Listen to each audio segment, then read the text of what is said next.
moved for good, for the Lamb had conquered death, and the dead rose from their tombs, and the angels stood in awe, for the souls of all who had come to the Father are restored, and the church of Christ was born. Then the Spirit lit the flame. Now this gospel truth of old shall not kneel, shall not fade. By His blood and in His name, in His freedom I am free.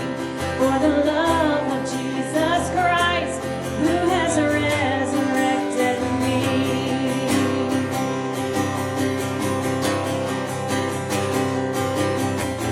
Praise the Father, praise the Son, praise the Spirit, three in one. God of glory, majesty, praise forever to the King of Kings. Praise forever to the King of Kings.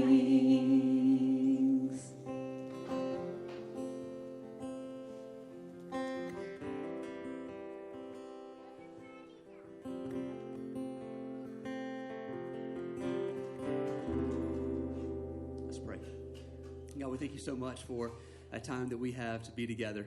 God, to be reminded of life together is really so much better than life alone, and to be reminded that there is this amazing God who's chosen to create us in such a way that time together matters. He's chosen to create us in such a way that we long after something more than we can find on our own, and an amazing God who's chosen to bring fulfillment in our lives through your love for us. And God, we are so grateful for that. And we ask this morning that those of us who find ourselves in a place of life where maybe, God, we are seeking, that maybe on this day we shall really find. And that, God, in our times of seeking in life, in our moments of discovering and finding, we hold to this truth that when we have been looking around and trying to figure it out, once we do finally see it and find it, we realize that you have been with us all along. And God, that is a great reason to thank you and to celebrate what life is, even in the toughest times. And so, God, wherever we're at in our journey here this morning, may you use this time to reveal yourself to us in such a way that we cling to a hope that cannot be taken. We ask it in your name. Amen. How many of y'all know anything about doing triathlon events around here? Thank y'all for covering for me last week. I got to be out and go do a triathlon. It was amazing. I was over in Augusta and did 70.3. That's like what we call a half Ironman, 70.3, and it was awesome, and I was super pumped about it, and I get a chance to talk to people. I'm looking at Paul, and Paul's already shaking his head at me, and like this is the thing, and I'm not saying it was Paul, but people like look at me and go, "Why do you do that?" You know, and I'm like, "What do you mean, why do I do that?" And I guess so much fun, right? And then other people are like, fun? What is fun about that? I was like, I don't know, nausea, throwing up, not going to walk for 3 days. It's great, you know, like I don't know what it is, but there's just something about it that I love and enjoy. Other people might tell you the reason they do things like that is because it's fulfilling. They, you know, I don't know exactly what it is, but somewhat when I finish that up, it's just a good feeling. You know, some people attribute that to what your body's releasing inside of you, trying to keep you alive while you do it, you know. That's why you feel that way. But there's something about it that really getting an opportunity to do it, I love. And it's so much fun for me. But as I was thinking back on it, I was going to these times back when I was younger. And 10th grade. How many of y'all remember high school, 10th grade? Anybody around here remember 10th grade in high school?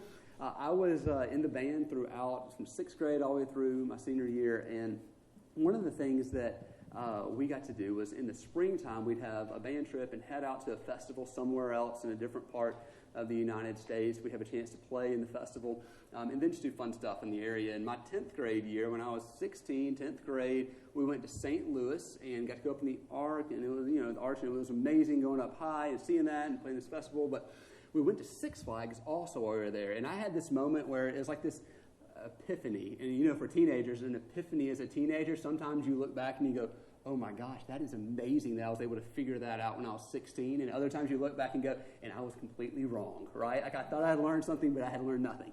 But this time, it's something that's really stuck with me. And I remember standing in line at Six Flags, and I think this was the Ninja ride. Y'all familiar with the Ninja? My first ever roller coaster was the Ninja up in Atlanta, Six Flags up in Atlanta. 6th grade, just joined the youth group. My dad went as a chaperone, and I rode my first roller coaster with my dad. It was the Ninja up there at Six Flags. It was like 5 times upside down and twirling or something like that. And so as I'm standing in line and I'm thinking back to when I'd done that before, I'm going, this is completely different than the first time I rode this roller coaster. Because the first time, like, your heart is pounding. You know what I'm saying? From the time you hear the like that, you're like, oh my gosh. And so your heart starts pounding. You stand in line for like 2.5 hours or something, you know, and your heart pounds the entire time. You get on there and you ride it and you get off, like, this is amazing. Or you go, I'm never doing that again. I have wet pants, whatever it is for you, you know. And I remember sitting there as now a 10th grader, 4 years later, right? 6th grade to 10th grade, 4 years later, and I'm watching this roller coaster go, waiting in line forever. And you know how the line sometimes brings you like right by the roller coaster? You're like so close to it, and yet you still have so far to go to get there. And I remember just sitting there and leaning on the rail and watching the roller coaster going around and hearing the noise and thinking to myself, what in the heck am I doing? You ever been there before?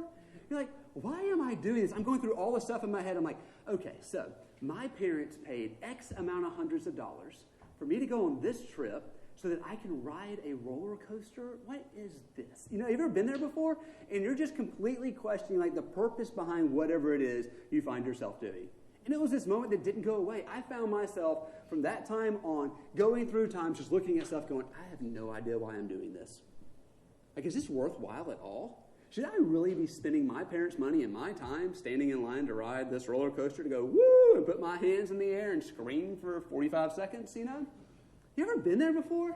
You just begin to wonder. Now, it's kind of crazy if you ever talk and work with kids. Anybody else had a chance to do this? You got kids around, you've worked with kids, you kind of know how this goes. We got one in the room, right? You can tell me if I'm right or not. Kids, right?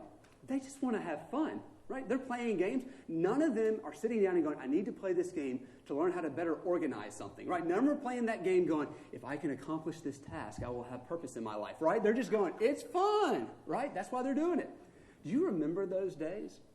As adults now, we've learned that kids really just don't understand this idea of having any purpose in their life, but we need them to have purpose because they got to learn now, right? You can learn more when you're younger, when you have no idea about you should do something decent with your life, and so we have to trick them into learning. You know how this works, right? So what do we do to trick kids that have no idea or no, I don't care anything about this idea of purpose at all. What do we do to help them learn, right? We take a game and we turn it into a learning experience for them because they can have fun and learn, right? We're like, yeah, that's right. We're good teachers. We've learned a lot here. You know what I'm talking about.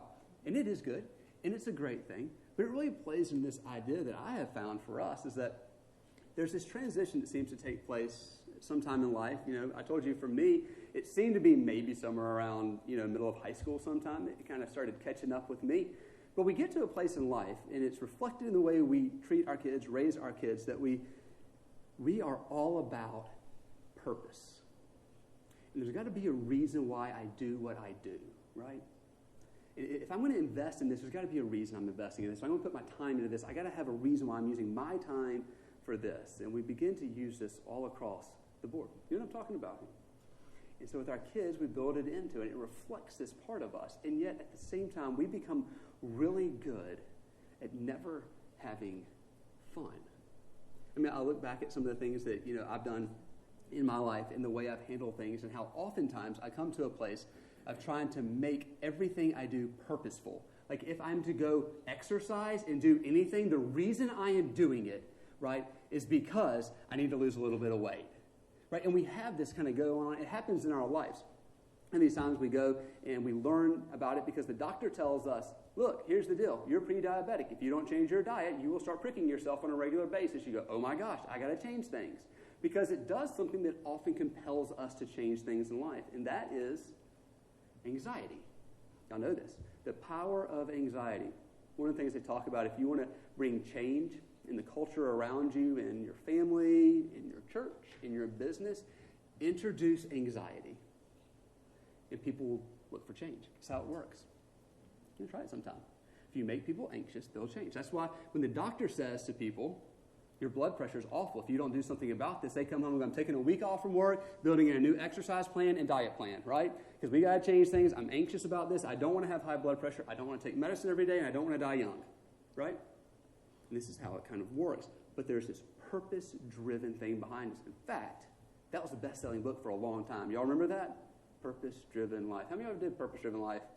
Those were my early college days when that came out. I worked at a Christian bookstore, and we sold 1 billion copies from Columbus. You know what I'm saying? Like, one bookstore sold out constantly. We had a display, like, I forget how long it was after the book originally came out, 8, 9 years. It was still the #1 best-selling book in the Christian market. Purpose-Driven Life. Because as we get older, we become all about the purpose of our lives. And we forget about that part that was so good when we were young, about having fun. So I want to take a little bit of time. I want to look at this over these upcoming weeks throughout the month of October leading up to our big fall festival here and talk about this idea of how does it work with play and purpose in life? Is one really better than the other?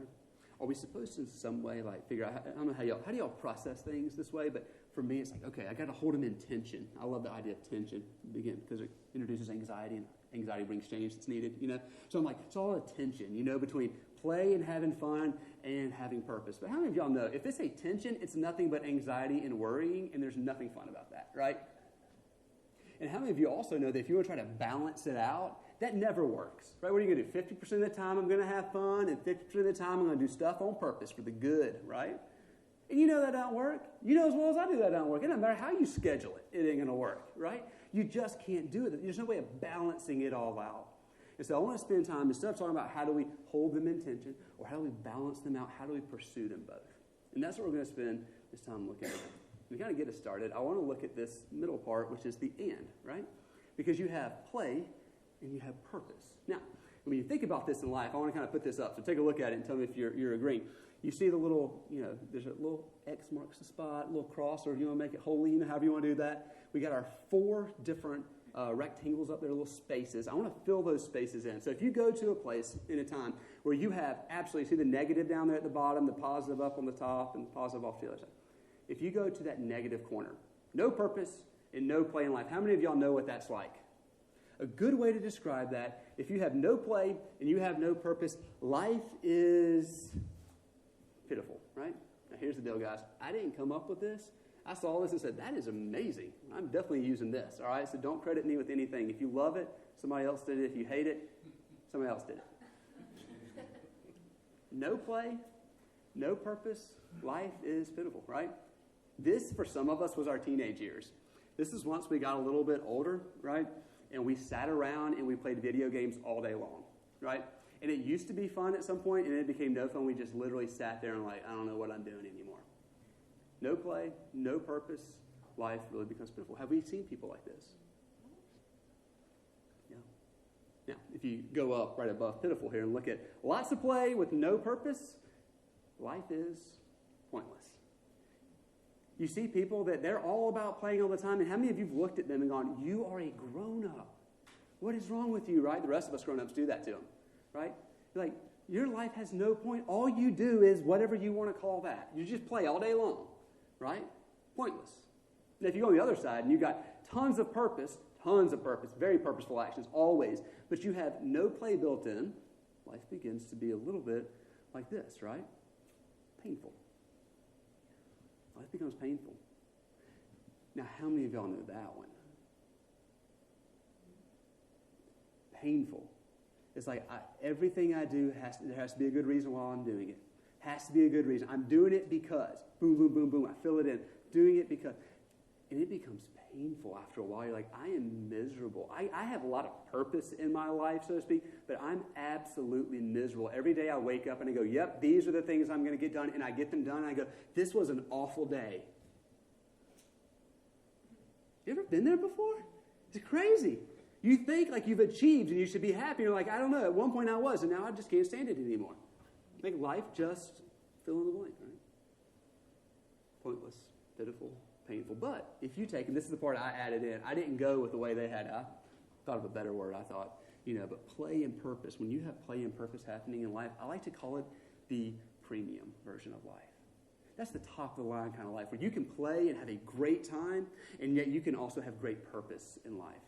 And you have those moments where you break free and you're having fun, and somebody goes, why in the world did you drive over to Augusta, skip church with us, right? You go run till you felt like you're going to throw up and your legs were shaking so hard you didn't know if you were going to walk, right? Why did you do that? And we go through this time, and I go, man, it's just good, right? It was fun. I enjoyed it. You're weird, right? But that's where it is for me. That's the play. But then purpose, man, let me tell you something. There's something about me being able to get away for a little bit of time that helps me a lot as a pastor.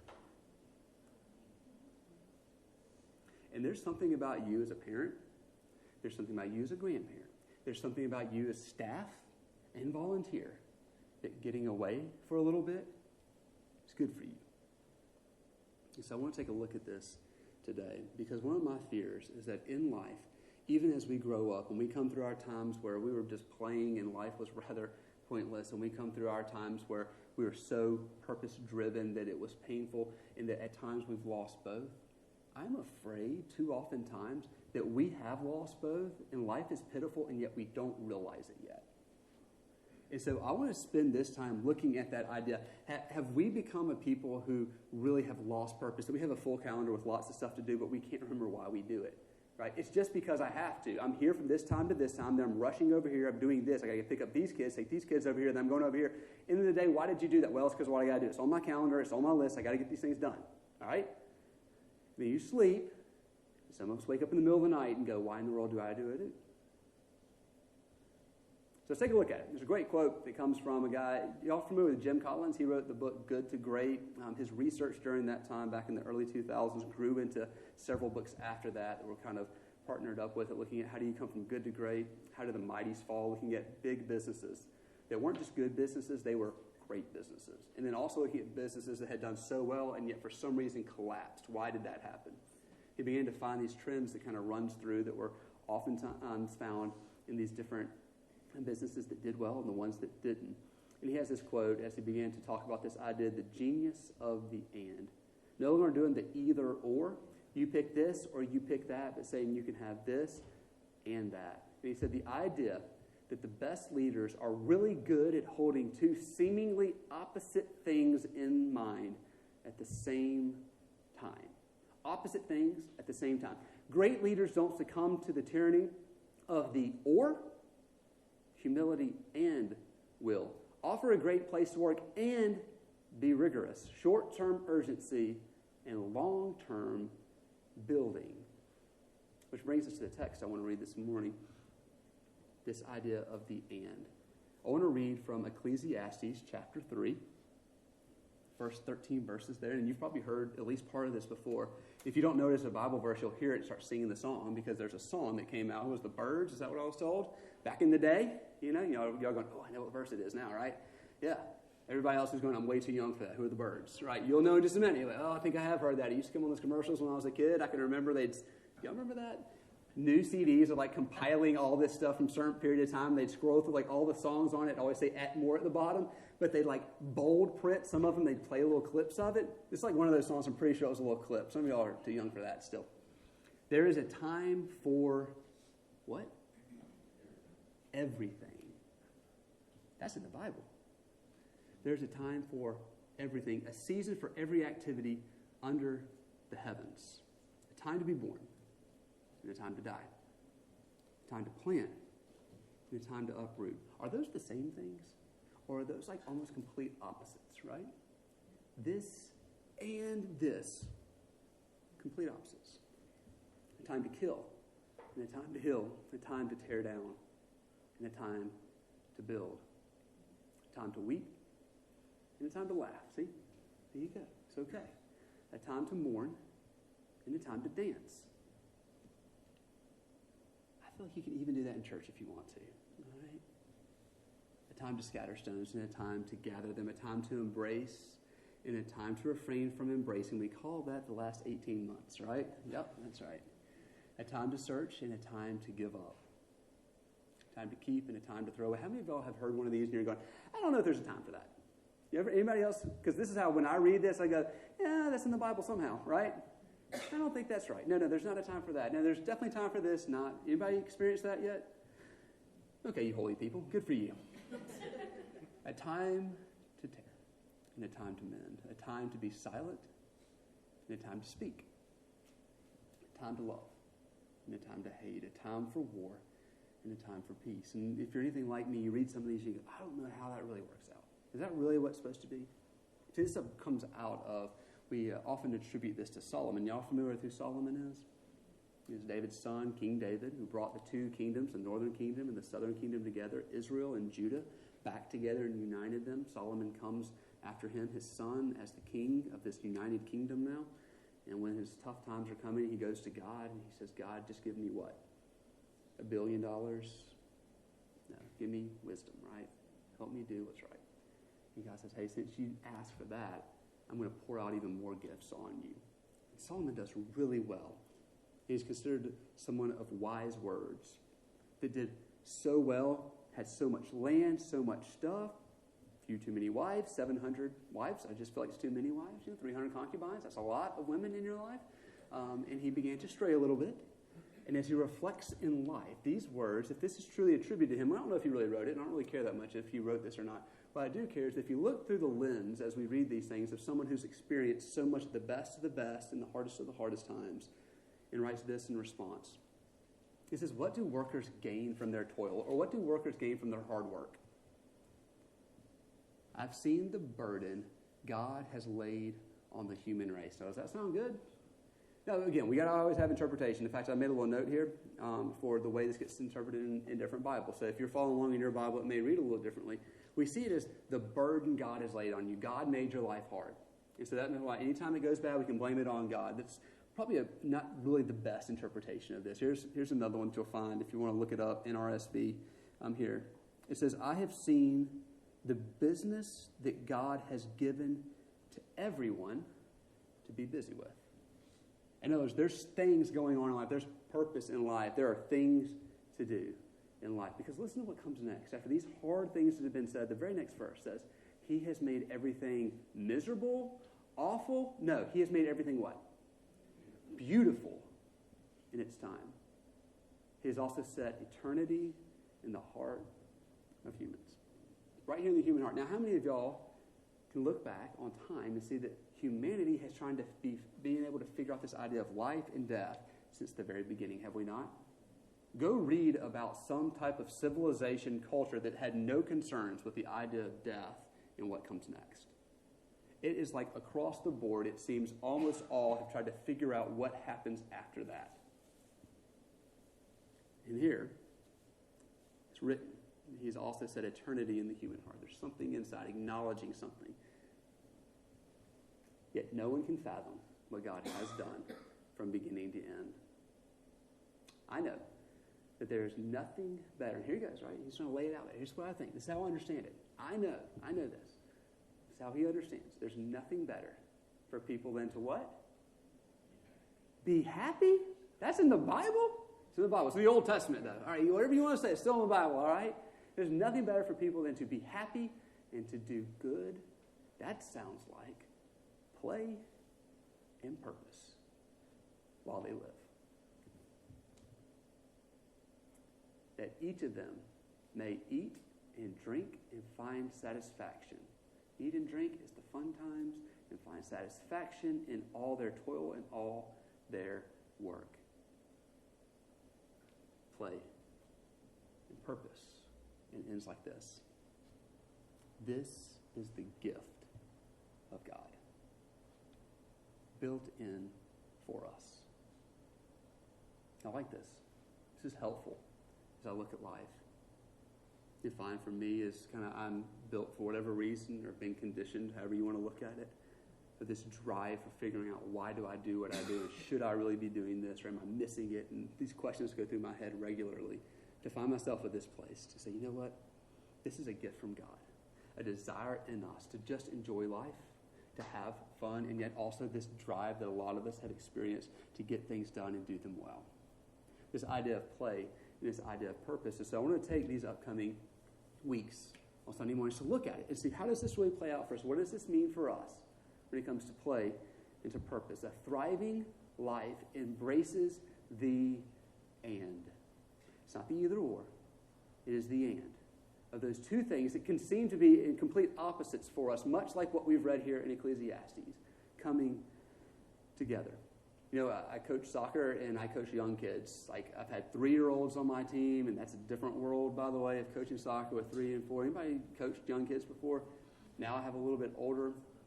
But one of the things I've always said to my team, whether or not they understood anything about it or not, and I've said it for the parents to hear at the start of the season, I said, look, I want 2 things to happen. In other words, I had like these 2 goals, because I'm very purpose-driven, 2 goals for us this season. I want your child to have fun, and I want your child to be a better soccer player by the end of the season.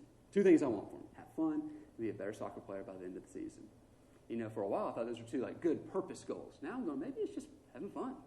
Maybe there is something built into us that knows that it just kind of matters to just have a chance to have fun, and maybe along the way as well having great purpose in what we do. Can't find balance. We're not going to be able to just hold them in tension. So I want to ask you, as we get this started, we had this great verse in John, Gospel of John chapter 10, verse 10 says, "The thief comes only to steal and kill and destroy." Now, a lot of times I like to think that would be energy that the enemy comes to steal from us. But I, Jesus, I have come that they may have life and have it to the full. So that's what we're going to work for. What does that mean for us today? What's stealing from us? And what are we missing out on that God has for us? So 2 questions to wrap us up this morning as we get prepared to come to the table. What's something you did last year that is still enduring and you're thankful that you did it? What is something you did last year? What is something that you did that's still enduring, still going on, you're still thankful that you did it? If you don't have something, maybe you have a purpose outage and you've lost some purpose. What is something you did over the summer? We were just coming out of it, right? A couple months out, back in school, and new routine. What's something you did maybe over summer that you just lost time in and you just enjoyed it? And you're so glad you got to do it. And if you don't have one of those, maybe you have a play outage in life. Take a little time, reflect on it, think about this week. One of the things I love is that we're coming up at the end of this month as we finish up this series. We're going to have Fall Festival on October 30th. That is a big purpose of this church. At Midland, we have said for a long time, we are a community that we hope to be passionately growing together to reach our community for Christ. That's what we want to be. We want to be people who grow together. One of the ways we refer to it, there's always another seat at the table. And today there is. There's always another seat at the table. There's a seat at the table. It matters to us. Anyone can join us at the table. So we're a family here at this church. We do it to reach our community for Christ. And so that's what we do. We're going to work hard with a great purpose on Saturday, October 30th. And then on October 31st, we're going to get together for church. There's going to be one service for all of us to gather together, hopefully outside if it looks nice. We may set up a little runway for, the costumes of our kids and adults. If you want to dress up, feel free, But to celebrate and just have fun and play together as we have a chance to worship and eat some food around the table. So that's what we're going to work for. So a month leading up to it. Sound good? Y'all down for this? It's going to be a lot of fun. Take time to reflect on it. If you're someone, you go, Stephen, I got it down. I'm all about purpose and play. I've got it figured out. Good. I really am putting this on you. If you're someone who thinks that you've got that figured out, really, that's great. I'm not saying you don't. If you do, I want you to let me know. And I want to help you get connected with people to help them learn how to do that. And help them focus in on life a little bit to realize that there's a great time for both of these things going on. There's a way to build a life that has great purpose and has great play. If you're someone who's going, I'm really struggling with this, I encourage you to get connected. I'm looking at getting some email stuff out during the week for you. So if you haven't given us the email address, drop it, in the offering plates this morning, and so we can get you in there as well. Of just how we can look at this in life. Maybe how you can call up some friends. Hey, we're parents, they're parents. Let's just sit and talk about this a little bit. Let's have a way to have some fun together over these upcoming weeks throughout the month of October. Find a way to play, and also find something that we can really do together on purpose. And have a chance to do it. You up for that? Let's pray. God, as we prepare our hearts now to come to your table, so grateful, so thankful for what you've done. making life possible for us. And we say life, God, it's not just surviving and somehow getting through it, but to really live in such a way, God, to have opportunities, even in the hardest of times, to be so filled with something inside of us that gets us through the toughest times. To find a joy, God, to find a purpose, to find people, to love on us and to be with us through it all. I just pray that for all of us, wherever we find ourselves in this time of purpose, in this time of play, this time of reflecting, this time of hoping to move into more and more of who you've created us to be, that God, you so fill us, God, with the work that you've done, the love that you have for us, that we give it a chance. We find life becoming the very thing we know it needs to be. Not because we finally got it all right, but God, because we've finally given it to you. We ask it in your name. Amen.